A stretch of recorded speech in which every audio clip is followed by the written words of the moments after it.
क्योंकि हमारा ईमान है, हमारा अकीदा है, अल्लाह जो देता है वो नबी के हाथों से देता है। बेशक सुभान अल्लाह। देता अल्लाह ही है, लेकिन मर्जी ये है कि उसके महबूब के हाथ से लिया जाए। मेरे नबी ने, मेरे रसूल ने, अल्लाह के प्यारे हबीब ने किसी को सदाकत का ताजदार बना दिया, किसी को अदालत का शहसवार बना दिया, किसी को शुजाअत का पैकर बना दिया, किसी को सखावत का अलम बरदार बना दिया। मेरे रसूल को अल्लाह ने कितना पावर दिया है, मेरे रसूल को अल्लाह ने कितना पावर दिया है। हमारा रसूल पावरफुल है, हमारा नबी बाइख्तियार है। वो औरतों का नबी होगा जिन्होंने अपना खुद साख्ता जिनका होगा, जिन्होंने खुद बना लिया होगा, जिसके पास कोई पावर नहीं, जिसके पास कोई इख्तियार नहीं। मियाँ हमारे नबी की शान तो ये है, हमारे नबी की अजमत तो ये है। मेरा नबी अगर उंगली का इशारा करे तो चांद सीने को चीर। सुभान अल्लाह सुभान अल्लाह सुभान अल्लाह। अगर मेरा नबी अगर उंगली का इशारा करे तो डूबा हुआ सूरज मंजिल से पलट आए। बेशक सुभान अल्लाह हक है। अब चलो तसव्वुर में बरेली शरीफ आला हजरत अजीमुल बरकत मुजद्दिद दीन व मिल्लत अश्शा इमाम अहमद रजा खान फाजिल बरेलवी की बारगाह में हाजिर हो जाओ। अर्ज करो या रसूल ऐ आला हजरत फाजिल बरेलवी, आप बताओ नबी की अजमत, आप बताओ नबी का इख्तियार, आप बताओ नबी का तसर्रुफ, आप बताओ नबी का पावर। तो आला हजरत फरमाते हैं, दिल लगा के बोलो सुभान अल्लाह। सुभान अल्लाह। सूरज उल्टे पाँव पलटे चांद इशारे से हो जा। सुभान अल्लाह। बोलो बचल के सुभान अल्लाह। सूरज उल्टे पाँव पलटे चांद इशारे से हो जाग। सूरज उल्टे पाँव पलटे चांद इशारे से हो जाग। अंधे नजदी देख ले, अंधे नजदी देख ले कुदरत रसूलुल्लाह की। अंधे नजदी देख ले कुदरत रसूलुल्लाह की। लावरा बिल अर्श जिसको जो मिला उनसे मिला। लावरा बिल अर्श जिसको जो मिला उनसे मिला। बटती है कौनैन में, बटती है कौनैन में नेमत रसूलुल्लाह। सुभान अल्लाह सुभान अल्लाह। क्या अल्लाहु अकबर या रसूलुल्लाह या रसूलुल्लाह। जिंदाबाद जिंदाबाद जिंदाबाद जिंदाबाद। अल्लाहु अकबर या रसूलुल्लाह। कुछ लोग वो हैं जो नबी को अपना बड़ा भाई बताते हैं, लेकिन उन्हें खबर नहीं, उन्हें पता नहीं मकाम मुस्तफ़ा क्या है। आला हज़रत फरमाते हैं, वो जहन्नम में गया जो उनसे मुस्तगनी हुआ। क्या बात है। वो जहन्नम में गया जो चले गए हैं, उधर जो चले गए हैं, हमने दावत फिक्र दे रहे हैं, आ जाओ आ जाओ, नबी की मोहब्बत के साए तले आ जाओ, नबी की मोहब्बतों के झुरमुट में आ जाओ, नबी की अजमत के गीत गाने लगो और आला हजरत की बारगाह में हाजिर हो जाओ। आला हजरत की चौखट पे हाजिर हो जाओ, चौखट को पकड़ लो और कहो, हम मुजरिम हैं आका हमें साथ ले लो। सुभान अल्लाह सुभान। हम मुजरिम हैं आका हमें साथ ले लो, के रास्ते में हैं जा बजा थाने वाले। वो जहन्नम में गया जो उनसे मुस्तगनी हुआ। वो जहन्नम में गया जो उनसे मुस्तगनी हुआ। है खलीलुल्लाह को, है खलीलुल्लाह को हाजत रसूलुल्लाह। सुभान अल्लाह सुभान अल्लाह। तुझे क्या खबर मकाम मुस्तफ़ा क्या है, तुझे पता ही नहीं है अजमत मुस्तफ़ा क्या है। तू नबी के इख्तियार का मुनकिर हो गया, तू नबी के इल्म गैब का मुनकिर हो गया, तू हयात नबी का मुनकिर हो गया। तुझे क्या खबर मकाम मुस्तफ़ा क्या है, तुझे क्या तू क्या जाने अजमत मुस्तफ़ा क्या है। तेरा दोस्त अगर तेरे साथ में रहे तो जनाबे वाला वो तेरे राजों से वाकिफ हो जाता है, तेरे साथ रहे हर वक्त, तेरे साथ उठने बैठने में तेरे साथ, सफर में तेरे साथ, हजर में तेरे साथ, तन्हाइयों में तेरे साथ, जलवत में तेरे साथ, खलवत में तेरे साथ। तेरा दोस्त तेरे साथ रहे तो तेरी हकीकत को जान जाता है, वो तेरे राजों को जान जाता है, वो तेरी हर एक बात को जान जाता है। लेकिन सुन सुन, हजरत अबू बकर सिद्दीक रज़ी अल्लाह तआला अन्हु हर वक्त नबी के साथ है, हर वक्त नबी के साथ है। जनाब वाला हिजरत के मौके से नबी के साथ है, मक्का में नबी के साथ है, मदीने में नबी के साथ है, बदर में नबी के साथ है, उहद में नबी के साथ है, खंदक में नबी के साथ है,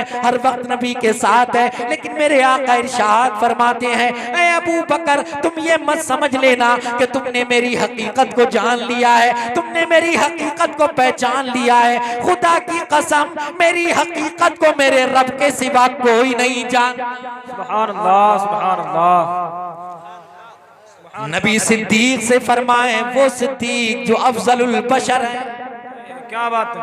अंबिया के बाद सबसे आला अगर किसी की जात है तो वो अबू बकर सिद्दीक की है। बेशक वो जनाबे वाला क्या शान है हजरत अबू बकर सिद्दीक की, हर वक्त साथ में है। अल्लाह अकबर, कैसे साथ में, अल्लाह अकबर, कितनी मोहब्बत, कितना प्यार। हजरत अबू बकर आका से फरमाते हैं, अपने महबूब से फरमाते हैं, अर्ज करते हैं, या रसूल अल्लाह अलैहिस्सलातु वस्सलाम, अन्नज़्रु इला वजहि रसूलिल्लाह। दिल लगा के बोलो सुभान अल्लाह।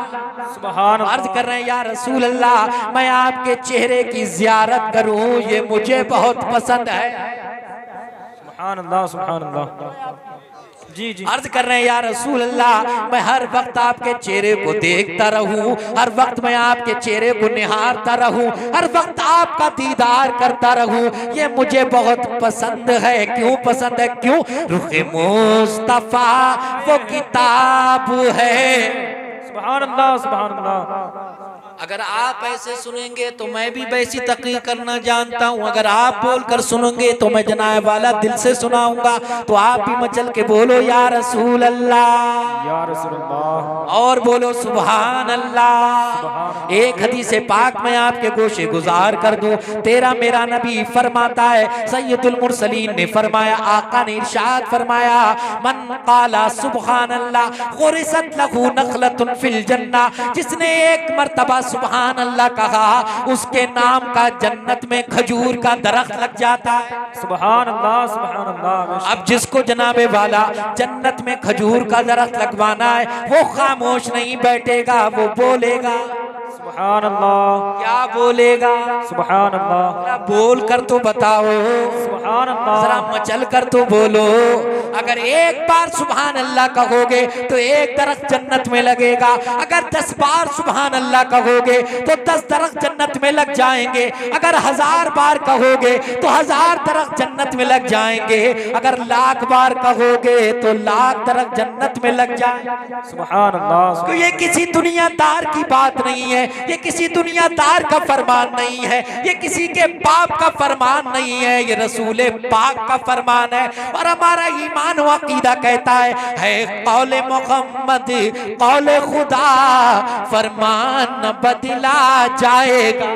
सुभान अल्लाह। है कौले मोहम्मद कौले खुदा, फरमान न बदला जाएगा।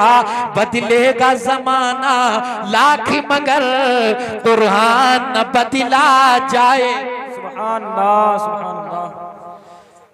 तो नबी कौनैन सल्लल्लाहु ताला अलैहि वसल्लम के चेहरे को देखना अबू बकर को बहुत पसंद। तो शायर क्या कहता है, रुखे मुस्तफा वो किताब है जो मोहब्बतों का निसाब है। रुखे मुस्तफा वो किताब है जो मोहब्बतों का निसाब है। यही मेरे पेश नजर नजरी रहे, यही मेरे पेश नजरी रहे, इसे रात दिन मैं पढ़ा कर। सुभान अल्लाह, सुभान अल्लाह। क्या बात ये तो हमारी आपकी खुशनसीबी है, ये तेरी मेरी खुशनसीबी है कि अल्लाह तबारक व तआला ने हमें और आपको मुसलमान बनाकर गुलाम मुस्तफ़ा बना दिया। बेशक, सुभान अल्लाह। नबी के वफादार यहाँ भी मुस्कुरा रहे हैं, कब्र में भी मुस्कुराएंगे, और मरने के बाद जनाब वाला जब कब्र में मुस्कुराएंगे तो हश्र में भी मुस्कुराएंगे।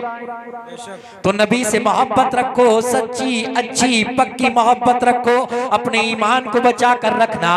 करिया करिया बस्ती बस्ती ईमान के लुटेरे, ईमान को लूटने वाले फिर रहे हैं, इनसे अपने ईमान को बचा कर रखना। आप सोने को तिजोरी में छुपा कर रखते हैं, आप नोटों को तिजोरी में छुपा कर रखते हैं, आप कीमती चीज को सेफ अलमारी में रखते हैं। क्यों रखते हैं? क्योंकि कीमती है। लेकिन मेरे प्यारे याद रख, ईमान तेरी दौलत से ज्यादा कीमती है, ईमान तेरे सोने से ज्यादा कीमती है, ईमान तेरे माल से ज्यादा कीमती है, ईमान तेरी औलाद से ज्यादा कीमती है, ईमान तेरी जमीन और जायदाद से ज्यादा कीमती है। हर एक चीज से ज्यादा कीमती ईमान है। अजीजान मिल्लत इस्लामिया, इस ईमान की हिफाजत करो, इस ईमान को बचा कर रखो। दुआ किया करो, मौला हमारा खात्मा ईमान पर हो। दुनिया से कोई इंसान कुछ लेकर नहीं जाएगा, चाहे तुमने कितनी भी दौलत कमा ली हो, तुमने कितना भी माल इकट्ठा कर लिया हो, कितनी भी बड़ी बिल्डिंग बना ली हो, कितना भी बैंक बैलेंस जमा कर लिया हो, कितनी भी जमीन जमा कर ली हो, लेकिन वो जमीन तुम्हारे साथ में नहीं जाएगी, वो घर तुम्हारे साथ में नहीं जाएगा, वो मकान तुम्हारे साथ में नहीं जाएगा, वो दौलत तुम्हारे साथ में नहीं जाएगी। लेकिन याद रखना, याद रखना, अगर तुम अपने ईमान को बचा कर ले गए तो मेरे प्यारे, तो जनाए वाला तुम्हें जन्नत मिल जाएगी। सुभान अल्लाह, सुभान। और अगर ईमान सलामत नहीं है तो याद रखना ठिकाना क्या होगा, ठिकाना क्या होगा ये मुझे बताने की जरूरत नहीं है। अल्लाह जल्ला मजदूहू अपनी मुकद्दस किताब कुरान के अंदर फरमाता है, या अय्युहल्लज़ीना आमनुत्तकुल्लाह। बोलो ना सुभान अल्लाह, सुभान अल्लाह। ईमान वालो अल्लाह से डरो। ये कोई जमींदार नहीं बोल रहा है, ये कोई प्रोफेसर नहीं बोल रहा है, ये कोई डॉक्टर मास्टर इंजीनियर नहीं बोल रहा है, बल्कि तेरा मेरा परवरदिगार आलम कुरान के अंदर अजमत वाली, कुरान के अंदर अजमत वाली किताब के अंदर फरमाता है। अल्लाह अकबर, वो किताब जिन्हें हुफ्फाज़ इकराम ने अपने सीनों के अंदर जमा कर ली है, जिसको जनाब वाला मुकम्मल याद कर लिया है, उसी कुरान के अंदर अल्लाह रब्बुल इज्जत फरमाता है, ऐ ईमान वालो अल्लाह से डरो। ऐ ईमान वालो अल्लाह से डरो। अल्लाह ने ये नहीं फरमाया ऐ लोगो अल्लाह से डरो, बल्कि ईमान वालों से अल्लाह ने फरमाया ऐ ईमान वालो, जिनके पास ईमान की दौलत है, जिन्होंने ला इलाहा इल्लल्लाह मुहम्मदुर रसूलुल्लाह पढ़ लिया है, जो नबी के वफादार हैं, जो नबी के शहदाई हैं, जो नबी के दीवाने हैं, जो नबी के फरजाने मस्ताने हैं। ऐ ईमान वालो अल्लाह से डरो। अल्लाह के इरशाद फरमाता है, हक्का तुकातिही, जैसा कि उससे डरने का हक है, सुभान अल्लाह, जैसा कि उससे डरने का हक है। आगे अल्लाह फरमाता है, फला तमूतुन्ना इल्ला व अंतुम मुस्लिमून, तुम नहीं मरना मगर मुसलमान होकर। तुम्हें मौत इस आलम में आना चाहिए, जब तुम दुनिया से जाओ तो मुसलमान हो। सुभान अल्लाह, सुभान अल्लाह। कहीं ऐसा ना हो तुम दुनिया से जाओ, तुम्हारा ईमान कोई लुटेरा लूट कर ले जाए, तुम्हारा ईमान कोई छीन कर ले जाए। आज के दौर में ईमान को बचाना बड़ा मुश्किल काम है। अजीजान मिल्लत इस्लामिया, ईमान को बचा कर रखिए। अल्लाह फरमाता है, ईमान वालो अल्लाह से डरो, अल्लाह से डरो। आज हमारे दिलों में खुदा का खौफ नहीं रहा, हम नमाजें नहीं पढ़ते हैं, रोजे नहीं रखते हैं, हम ज़कात नहीं देते हैं, माँ बाप की खिदमत नहीं करते हैं, बड़ों का अदब व एहतराम नहीं करते हैं। आज हमारे दिलों से खुदा का खौफ निकल गया। मेरे प्यारे याद रखो, जिस दिल में खुदा का खौफ नहीं होता है, उसका दिखने वाला उस दिल के अंदर शैतान हुआ करता है। अल्लाह से डरा करो, सोते बैठते उठते जागते अल्लाह से डरा करो। जनाए वाला तौबा किया करो, अल्लाह की बारगाह में रोया करो, गिड़गिड़ाया करो, मौला मैं गुनाहगार हूँ, मैं खताकार हूँ, मैं सियाकार हूँ। मौला मैंने बहुत गुनाह कर लिए, लेकिन तू गफूरुर रहीम है, तू गुनाहों का बख्श बख्शने वाला है, तू मेरा रब है, तू मेरा परवरदिगार है, तू मेरा खालिक है, तूने मुझे पैदा किया है। मौला मेरे गुनाहों को माफ फरमा दे। सुभान अल्लाह, बेशक। तबीयत लग रही है आपकी? जी, ऐसा लग रहा है कुछ लोग कुछ और सुनने के मूड में थे, इसलिए उठ उठ कर जाने लगे। बहर कैफ, वो जो भी सुनने के मूड में हो, लेकिन मैं जो सुनाने वाला हूँ वो सुनो, दिल लगा के बोलो या रसूल अल्लाह, या रसूल अल्लाह। आज हम हर वक्त गुनाह में लगे हुए हैं। हमारा नौजवान जनाबी वाला कभी सट्टेबाजी कर रहा है, कभी जुआ खेल रहा है, कभी शराब खानों को आबाद कर रहा है। आज हमारे नौजवान को क्या हो गया? हमारी यह नौजवान नस्ल जनाए वाला दीन को भूल गई, इस्लाम को भूल गई, नबी की सीरत पर अमल करना छोड़ दिया। रात रात भर मोबाइल चला रहे हैं जनाब वाला, सब रात को सो रहे हैं 2-3 बजे और सुबह को उठ रहे हैं 10-11 बजे। आंखों में हल्के पड़ जाते हैं, आंखें काली हो जाती हैं, चेहरे पे नूरानियत नहीं रहती है, चेहरे से नूर गायब हो जाता है। तो मेरे प्यारे चेहरे पर नूर कहां से आएगा? चेहरे पे रौनक कहां से आएगी? चेहरे पे नूरानियत कहां से आएगी? जिसने रात भर उरियानियत हो, फुहाशी भरी फिल्में देखी हो, जिसने रात भर गाने सुने हो, जिसने रात भर नौटंकियां देखी हो, जिसने रात भर नाटक देखे हो, तो उसके चेहरे पे रौनक कहां से आएगी? रौनक तो उसके चेहरे पे आएगी जिसने नमाज पढ़ी होगी। सुभान अल्लाह। रौनक तो उसके चेहरे पे आएगी जिसने कुरान की तिलावत की होगी। आज हमारे घरों में कुरान की तिलावत नहीं होती है, अल्लाह अकबर शादी होती है। हमने देखा है शादी के मौके से जनाबे वाला दुल्हन के घर वालों की तरफ से, लड़की के घर वालों की तरफ से कुरान जाता है।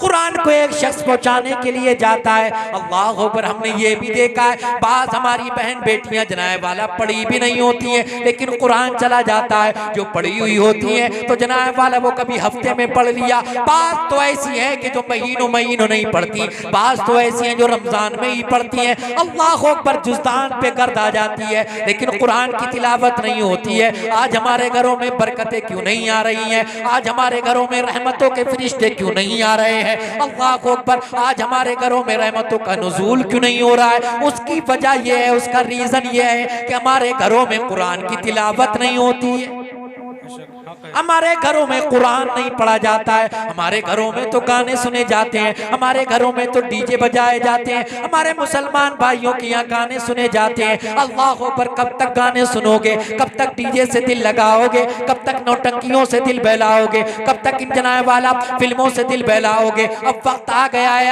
अपनी सोच को बदल लो, अपनी फिक्र को बदल लो, उठने बैठने के अंदाज को बदल लो। दुनिया में जहाँ भी रहो, जिस जगह भी रहो, जिस अंदाज में भी रहो, तुम्हारे उठने बैठने को देखकर, तुम्हारे चलने फिरने को देखकर, तुम्हारे बोलने के अंदाज को देखकर, तुम्हारे चेहरे पर सजी हुई सुन्नत रसूल दाढ़ी को देखकर, तुम्हारे चेहरे पर, तुम्हारे सर पर रखी हुई टोपी को देखकर, तुम जहां भी हो, जिस जगह भी हो, चाहे रेलवे स्टेशन पर हो, चाहे बस स्टैंड पर हो, चाहे एयरपोर्ट पर हो, चाहे तुम बाजारों में हो, चाहे तुम अस्पतालों में हो, तुम जिस जगह भी हो, जहां भी हो, दुनिया वाला देखे तो कहे ये मोहम्मद अरबी का गुलाम आ रहा है। सुभान अल्लाह, सुभान अल्लाह। आज हमें पहचान ही नहीं होती है कि कौन मुसलमान है, हमें पता ही नहीं लगता है, क्योंकि हमारा पहनावा मगरिबी तहजीब के सांचे में है। हम मगरिबी तहजीब के सांचे में ढल गए, हम मगरिबी कल्चर में जाकर फंस गए, हमने मगरिबी तहजीब को अपना लिया, हम अंग्रेजों के कल्चर को अपनाए हुए हैं, हम यहूद व नसारा के तरीके पर चलने लगे, हम भूल गए हम कौन है। तुम्हें मालूम नहीं तुम कौन हो, तुम उस रसूल हाशमी के गुलाम हो, तुम उस नबी का कलमा पढ़ने वाले हो जिसके निसारों का ये आलम है, जिसके जनाब वाला गुलामों का ये आलम है कि जनाब वाला अपने घोड़ों को दरिया के अंदर डाल दिया है। अल्लाह पर दरिया घोड़ों पर बैठकर पार कर लिया है, पार पहुंच गए हैं तो कश्तियों को आग लगा दी है। अल्लाह पर तुम उस कौम से ताल्लुक रखते हो जनाब वाला जिस कौम का 19 साल जनाब वाला मोहम्मद बिन कासिम हिंदुस्तान में आया तो सिंध के अंदर इस्लाम के झंडे को बुलंद कर दिया। तुम उस इस्लाम के मुजाहिदीन से ताल्लुक रखते हो, तुम उस कौम से ताल्लुक रखते हो जिन कौम के अंदर जनाब वाला तारिक इब्ने ज़ियाद भी है। अल्लाह अकबर, तुम उस कौम से ताल्लुक रखते हो, तुमने अपनी तारीख पढ़ी ही नहीं, तुम अपनी हिस्ट्री का मुताला करते ही नहीं, तुम्हें खबर ही नहीं है तुम क्या हो, तुम भूल गए हो तुम क्या हो। लेकिन कब तक भूलोगे, कब तक भूलोगे? अब वक्त आ गया है कि याद कर लो, याद कर लो। जनाब वाला बदर वालों को याद करो, उहद वालों को याद करो, खंदक वालों को याद करो, करबला वालों को याद करो। अल्लाह अकबर, किसकी खातिर उन्होंने कुर्बानियां दी थी? वो 313 1000 के मुकाबले में क्यों चले गए थे? निहत्ते चले गए थे, जिनके पास साजो सामान नहीं था, जिनके पास घोड़े नहीं थे, जिनके पास तलवारें नहीं थी, क्यों चले गए थे? इस्लाम की बका के लिए चले गए थे, इस्लाम की आबियारी के लिए चले गए थे। उहद के मैदान में क्यों चले गए थे? क्यों गर्दनों को कटवा लिया था? क्यों गर्दनों को कटोड़वा दिया था? अपने बच्चों की क्यों कुर्बानियां दे दी थी? हमारे असलाफ ने क्यों जनाब वाला सूलियों को चूम लिया था, फांसी के फंदों को चूम लिया था? सिर्फ इसलिए चूम लिया था कि इस्लाम हम तक पहुंच जाए, इस्लाम हम तक आ जाए, इस्लाम हमारे सीनों में आ जाए। लेकिन हम हैं कि इस्लाम की हिफाजत नहीं कर रहे, हम हैं कि इस्लाम की अहमियत को नहीं जान रहे, हम हैं कि इस्लाम की कदर नहीं जान रहे। मेरे प्यारे, कब जागोगे, कब जागोगे? क्या तुमने जनाब वाला बिलाल हबशी की दास्तान नहीं पढ़ी? क्या तुमने जनाब वाला हजरत अम्मार इब्ने यासिर को नहीं पढ़ा? क्या तुमने सुमैया को नहीं पढ़ा? ऐ मेरी माँ बहनों, सुनो सुनो जरा, सुमैया की दास्तान पढ़ लिया करो। हजरत सुमैया जो हजरत अम्मार इब्ने यासिर की वालिदा हैं, अल्लाह पर कलमा पढ़ लिया, मुसलमान हो गई, नबी की वफादारी का पट्टा अपने गले में डाल लिया, कलमा पढ़ लिया, अशहदु अल्ला इलाहा इल्लल्लाहु व अशहदु अन्ना मुहम्मदन अब्दुहु व रसूलुहु। कुफ्फार दुश्मन हो गए, मुशरिकीन अरब दुश्मन हो गए, मारने लगे, पीटने लगे। कभी अम्मार को मारा जाता, कभी यासिर को मारा जाता, अल्लाह अकबर, कभी बिलाल को मारा जाता था, पीटा जाता था। हजरत सुमैया रज़ी अल्लाह ताला अन्हा को घेर लिया कुफ्फार ने, मुशरिकीन ने, और कहा हमने सुना है कि तू मुसलमान हो गई, हमने सुना है तूने मोहम्मद का कलमा पढ़ लिया, हमने सुना है कि तू नबी की वफादार हो गई, हमने सुना है कि तूने अपने आबा व अजदाद का दीन छोड़ दिया। बाज आजा, बाज आजा, इस दीन को छोड़ दे, मोहम्मद का कलमा पढ़ना छोड़ दे।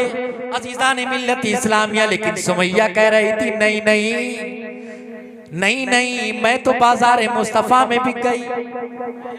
जो बाजार मुस्तफ़ा में बिक जाता है वो जनाब वाला उसे कोई दुनिया का जमींदार नहीं खरीद सकता। इसीलिए कहा किसी ने कि बिक गए बूज़रो सलेमान उसामा बिन ज़ैद, बिक गए बूज़रो सलमान उसामा बिन ज़ैद, लेने वाला भी खरीदार बड़ा प्यारा। बोलो ना सुभान अल्लाह, सुभान अल्लाह, सुभान अल्लाह। हज़रत सुमैया खड़ी हुई है, आ गया एक जालिम, गले में फंदा डाला। तवज्जो करना मेरी माँ बहनों, तवज्जो करना। हज़रत सुमैया गले में पर्दा डाल दिया, 60-70 साल की तकरीबन उम्र रही होगी, बुढ़ापे का आलम है, गले में फंदा डाल दिया। अल्लाह पर घोड़े को एड़ लगा दी, घोड़ा भागने लगा। बूढ़ी कमजोर टांगे कितना भाग सकती थी, ये कमजोर पैर कितना चल सकते थे। हजरत सुमैया कुछ देर तो दौड़ी, जब घोड़ा तेज भागने लगा तो सुमैया खिचड़ने लगी, सुमैया खिचड़ रही। हजरत अम्मार इब्ने यासिर ने अपनी माँ को देखा, थोड़ी दूर भागे। जब घोड़ा आगे निकल गया तो जनाबे वाला उन्होंने रुख दुनिया के जमींदार की तरफ नहीं किया, बल्कि मदीने के ताजदार की तरफ किया। नबी की बारगाह में रोते हुए अम्मार इब्ने यासिर हाजिर हो गए। या रसूल अल्लाह, मेरी माँ, मेरी माँ। आका फरमाते अम्मार क्या हुआ, क्यों रो रहे हो, क्या हुआ? अम्मार इब्ने यासिर कहते हैं या रसूल अल्लाह अलैहिस्सलातु वस्सलाम, मुशरिकीन अरब मेरी माँ को, मेरी बूढ़ी माँ को गले में फंदा डाल कर ले गए। घोड़े पर बैठा हुआ था जालिम, एड़ लगा दी घोड़े को, मेरी माँ को खचेड़ता हुआ ले गया। मैंने अपनी माँ को देखा, मैंने अपनी माँ की हालत को देखा। मेरी माँ के कपड़े फट रहे थे, मेरी माँ की खाल पटी, मेरी माँ के जिस्म से खून बहना शुरू हो गया। अल्लाह अकबर। मेरे आका इरशाद फरमाते हैं, नबी ग़मख़ार फरमा फरमाते हैं, हमारे आका फरमाते हैं, ए अम्मार इब्ने यासिर तुम्हारी वालदा को लेकर कहाँ गए हैं? अल्लाह अकबर। अम्मार ने इशारा कर दिया, उस जानिब लेकर गए हैं। मेरे आका जनाब वाला उस जानिब गए, लेकिन जनाब वाला कुफ्फार और मुशरिकीन जमा हो चुके थे। अल्लाह अकबर, जख्मी हो चुकी थी हजरत सुमैया रज़ी अल्लाह ताला अन्हा। बार बार कह रहा था जालिम ईमान को छोड़ दे, कलमा पढ़ना छोड़ दे, लेकिन हजरत सुमैया अहद अहद का नारा लगा रही थी। जालिम ने नाव के नीचे ऐसा नेज़ा मारा कि खून का फुबारा जारी हुआ। अल्लाह अकबर। इस्लाम की राह में पहले सबसे पहली कुर्बानी देने वाली खातून का नाम हजरत सुमैया है। इस्लाम के लिए सबसे पहली जिसने कुर्बानी दी उसका नाम है सुमैया। लेकिन आज हमारी माँ बहनें जनाब वाला टीवी और मोबाइल से बाहर नहीं निकल पाई। आज उन्हें टीवी से फुर्सत नहीं, मोबाइल से फुर्सत नहीं, जनाब वाला नमाज पढ़ने का वक्त नहीं, कुरान की तिलावत का वक्त नहीं। अगर कुरान पढ़ने के लिए कहा जाए तो कह दिया जाता है कि बच्चे ने पेशाब कर दिया, कह दिया जाता है हमारे कपड़े खराब हो गए, हमें वक्त नहीं मिलता है। लेकिन क्या तुम्हें मालूम नहीं है, तुम जिसको अपने आप को कनीज़े फातिमा कहा करती हो, क्या तुम्हें मालूम नहीं है कि हजरत फातिमा की इबादत का आलम क्या था, उनके सिजदे का आलम क्या था, उनकी रियाजत का आलम क्या था। अल्लाह अकबर। हसनैन करीमैन जन्नती नौजवानों को सुला देने के बाद हजरत फातिमा रज़ी अल्लाह ताला अन्हा खड़ी हो जाती मुसल्ला बिछाकर अपने रब की इबादत के लिए। अल्लाह अकबर। रात खत्म हो जाती थी, रात बीत जाती थी, सफेदी सुबह की सफेदी नमूदार हो जाया करती थी, लेकिन खातूने जन्नत का एक सजदा मुकम्मल नहीं होता था।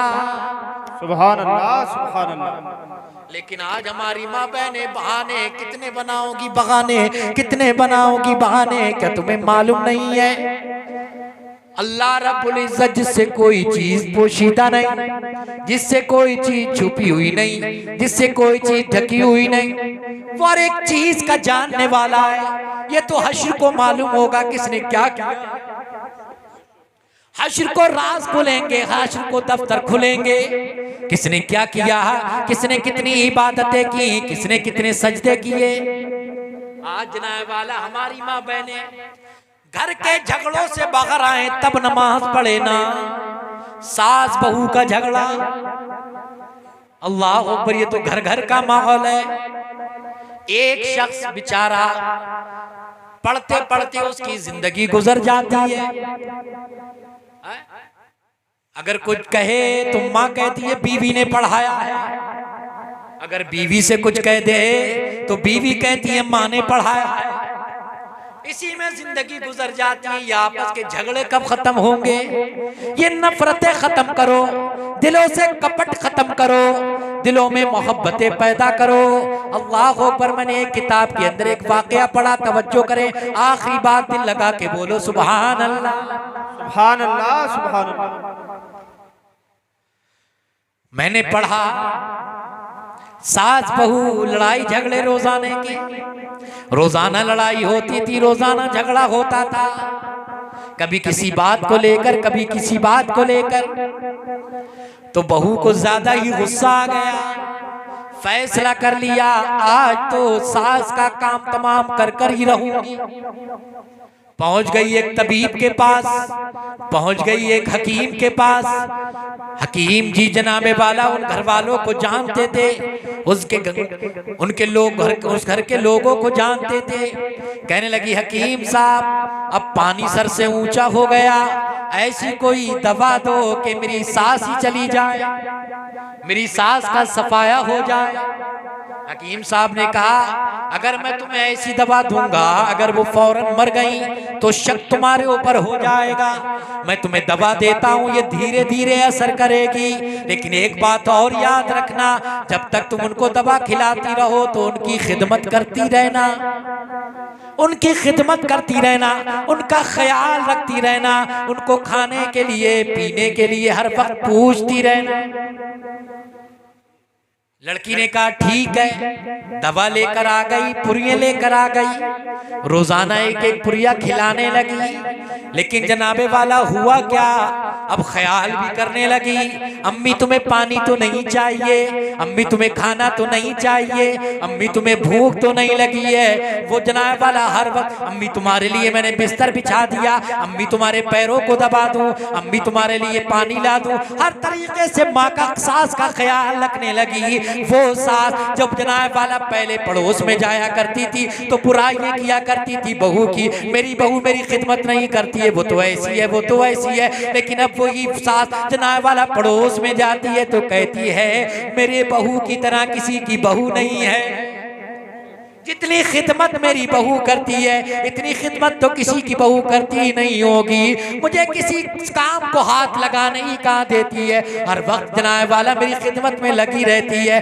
अल्लाह अकबर। जब सास और बहू, सास ने अपनी बहू का ये अंदाज देखा तो बहू से मोहब्बत करने लगी, उससे प्यार करने लगी, उसकी तारीफ करने लगी, दोनों में मोहब्बत इस हद तक बढ़ गई कि वो वही बहू जो जहर लेकर आई थी दौड़ी दौड़ी हकीम जी के पास गई, हकीम जी कोई ऐसी दवा दे दो ताकि मेरी सास के ऊपर जो मैंने जहर खिलाया है उसका असर खत्म हो जाए, मैं अपनी सास को मारना नहीं चाहती, मेरी सास तो बहुत अच्छी है, मेरी सास तो बहुत प्यारी है, हर वक्त मेरी तारीफ करती है, हर वक्त मुझे बेटी बेटी कहकर बुलाती है। अल्लाह अकबर। हकीम साहब मुस्कुराने लगे और कहने लगे बेटी मैंने तुम्हें कोई जहर नहीं दिया था, मैंने तो ऐसे ही एक तुम्हें जड़ी बूटी पीस कर देती थी, तो असल तो जनाब वाला निफाक तुम्हारे जहनों में था, असल तो जहर तुम्हारे दिलों में भरा हुआ था, तुमने सास की खिदमत करना शुरू कर दी तो जनाब वाला दोनों में मोहब्बत पैदा हो गई। अगर आज की बहुएं अपनी सास की खिदमत करने लगे तो ये झगड़े खत्म हो जाएंगे, ये नफरतें खत्म हो जाएंगी, दोनों में मोहब्बतें पैदा हो जाएंगी। लेकिन जनाबे वाला जरूरत इस बात की है कि बहुओं को जनाबे वाला ये समझ कर खिदमत कर ले कि ये हमारी माँ है। बड़ी अजीब बात है, बड़ी हैरत की बात है, वो बहुएं जो अपनी सास की खिदमत नहीं करती हैं, सोचती है कि उनकी भाभी, उनके भाई की बहू दिन रात उनकी माँ की खिदमत करे। जनाब जब तुम अपनी सास की खिदमत नहीं कर रही हो तो तुम्हारी भाभी तुम्हारी माँ की खिदमत क्यों करेगी? ये तो जनाब वाला जैसी करनी वैसी भरनी। अगर तुम दूसरे की माँ को तकलीफ दोगे तो तुम्हारी माँ को भी कोई तकलीफ देगी। तो मेरी प्यारी बहन बेटियों सुनो सुनो, अपनी सास की खिदमत करो, जनाबे वाला उनसे दुआएं लिया करो। बुजुर्गों की दुआएं बहुत हुआ करती हैं, वो दुआएं दे सकते हैं, वो तुम्हें दौलत नहीं दे सकते, तुम्हें मालो ज़र नहीं दे सकते, वो ज़मीनों जायदाद नहीं दे सकते, उनका जो कुछ है वो है तो तुम्हारा ही। सिर्फ वो खिदमत चाहते हैं, तो मीठे बोल चाहते हैं, जरा प्यार से बातें कर लिया करो, उनकी खिदमत कर लिया करो। आज हमारे नौजवान भी माँ बाप की खिदमत करने के लिए राजी नहीं है। अल्लाह अकबर। अपनी बीवी की मोहब्बत में इतना घुल मिल जाते हैं कि माँ को भूल जाते हैं, बाप को भूल जाते हैं, माँ बाप की खिदमत करना भूल जाते हैं। उन्हें मालूम ही नहीं है माँ बाप का मकाम क्या है। याद रखना, जिसके माँ बाप नाराज हो गए, जिसके माँ बाप राजी नहीं है, उसकी कोई इबादत कबूल नहीं है। अजीज़ाने मिल्लत इस्लामिया, वक्त आ गया है, मुझे हैरत होती है। बूढ़ा बाप जिसने तुझे गोदी में खिलाया है, अपने मुंह का निवाला तुझे खिलाया है, पेशानी पर तेरे कभी शिकन नहीं आने दी, तुझे उम्दा लिबास पहनाया है, दिन भर मजदूरी कर कर, नौकरी कर कर, खेत में मेहनत कर कर, अपना पसीना बहा कर कमा कर लाया है, तुझे खिलाया है। लेकिन जनाब वाला मुझे हैरत होती है उन बूढ़ों को देखने के बाद। अल्लाह अकबर। कई रोज तक जनाबे वाला बीमार पड़े रहते हैं, बेटे को इतनी तौफीक नहीं होती है कि बाप के लिए दवा ला दे। जनाब वाला बड़ी मुसीबत के बाद, बड़ी परेशानी के बाद सरकारी हॉस्पिटल में चले जाते हैं। डॉक्टर ने पर्चा लिख दिया, ये दवा मेडिकल से जाकर ले लेना। अब पैसे जेब में नहीं है, पैसे पास में नहीं है, पर्चा निकालते हैं, फिर दिल में ख्याल आता है कहीं बेटा गुस्सा ना हो जाए, पर्चे को फिर तकिए के नीचे रख दिया, तबीयत और बिगड़ी, फिर पर्चा बाहर निकाला, फिर सोचा कि पैसे बेटे से पैसे मांगू दवा के लिए, लेकिन फिर ख्याल आता है कहीं बेटा बदतमीजी से ना बोलने लगे। अजीजान मिल्लत इस्लामिया, उन बेटों पर लानत है कि जनाब वाला जिनके डर की वजह से उनके वालिदैन उनसे बात नहीं करना चाहते हैं। मैं इसीलिए कहता हूँ, बारहा कहता हूँ, अपने बच्चों को दीन की तालीम दो, अपने बच्चों को मदारिस इस्लामिया में पढ़ाओ, अपने बच्चों को इश्क रसूल घुट्टी में घोल कर पिलाओ। तुमने बारहा देखा होगा, तुमने सुना भी होगा कि जिनके बच्चे डॉक्टर, मास्टर, इंजीनियर होते हैं तो जनाब वाला बाप उनसे बात करते हुए डरते हैं, कहीं डॉक्टर साहब नाराज ना हो जाएं, वकील साहब नाराज ना हो जाएं, कहीं इंजीनियर साहब नाराज ना हो जाएं, अल्लाह अकबर बात करते हुए डरते हैं। लेकिन जनाबे वाला जिनके बच्चे हाफिज कुरान बन जाते हैं, जिनके बच्चे आलिम दीन बन जाते हैं, वो बच्चे, वो आलिम दीन, वो हाफिज कुरान अपने वालिदैन से बात करते हुए डरते हैं, कहीं माँ बाप की खिदमत में गुस्ताखी ना हो जाए, कहीं माँ बाप की बारगाह में ना फरमानी ना हो जाए। सुभान अल्लाह, सुभान अल्लाह। तो अपने बच्चों को जनाबे वाला, अपने बच्चों को हाफिज कुरान बनाओ, आलिम दीन बनाओ, ताकि बड़े होकर तुम्हारी खिदमत करें। समझ रहे मेरी बात? तवज्जो है आपकी? तो ज्यादा से ज्यादा दीन की खिदमत करो और दिलों में खुदा का खौफ पैदा करो, नमाजों के आदी बनो। जो लोग नमाजों के आदी नहीं होते हैं उनके दिल काले हो जाते हैं। आप नमाजों की आदत डालो, आदत डालो। खुदा का खौफ जिस दिल में होता है, एक शख्स दुनिया से जाने वाला आखिरी सांसें गिन रहा है, मैं खुदा के खौफ की बात कर रहा हूं, दुनिया से जाने वाला है, गुनाहगार है, खताकार है, सियाकार है, कहता है अपने बेटों से, ऐ मेरे लखते जिगर, ऐ मेरे बेटों सुनो, मैं दुनिया से जाने वाला हूं, जब मैं मर जाऊं, मेरे मरने के बाद मुझे जला देना। ये गले में मत डालो, निकालो इसको, हाथ में दे दो, हाथ में दे दो। तवज्जो आपकी आखिरी बात, कहता है मैं दुनिया से चला जाऊं तो मुझको जला देना, और जलाने के बाद मेरी खाक को, मेरी मिट्टी को, आधी मिट्टी हवा में उड़ा देना, आधी मिट्टी पानी के हवाले कर देना। जब वो दुनिया से चला गया, उसके बच्चों ने उसको जलाया, और जलाने के बाद आधी मिट्टी हवा में उड़ा दी, आधी मिट्टी पानी के हवाले कर दी। अब अल्लाह तबारक व तआला की बारगाह में पेश किया गया, हालांकि वो आलिमुल गैब व शहादा है, उससे कोई चीज छुपी नहीं, उससे कोई चीज ढकी नहीं, फिर भी फरमाता है बंदे तूने आखिरकार ये क्यों किया, तूने अपने आप को क्यों जलवाया, तूने अपनी मिट्टी को हवा में क्यों उड़वाया, तूने जनाब वाला अपनी मिट्टी को पानी के हवाले क्यों करवाया। तो कहने लगा, ऐ मौला मैं गुनाहगार हूं, खताकार हूं, तेरे खौफ की वजह से मैंने ऐसा किया, तेरे डर की वजह से मैंने ऐसा किया। अल्लाह रब्बुल इज्जत फरमाता है तूने मेरे खौफ की वजह से ऐसा किया है, ऐ फरिश्तों इसको जन्नत में ले जाओ। सुभान अल्लाह, सुभान अल्लाह। तो खुदा का खौफ दिल में पैदा करो। आज हमारे दिल खुदा के खौफ से खाली हो गए, हमारे दिलों में सिर्फ हसद रह गया, हसद रह गया, हर चीज से हसद। किसी के घर को देख लिया तो हसद, किसी के खेत को, किसी की बिल्डिंग को, किसी के जनाब वाला कारोबार को देख लिया, किसी की दुकान को देख लिया तो हसद। और याद रखो हसद नेकियों को ऐसे खा जाता है जैसे आग लकड़ियों को खाती है। समझ रहे हैं? ये हसद भी खत्म करो और नमाजों के आदि बनो, मस्जिदों में जाया करो।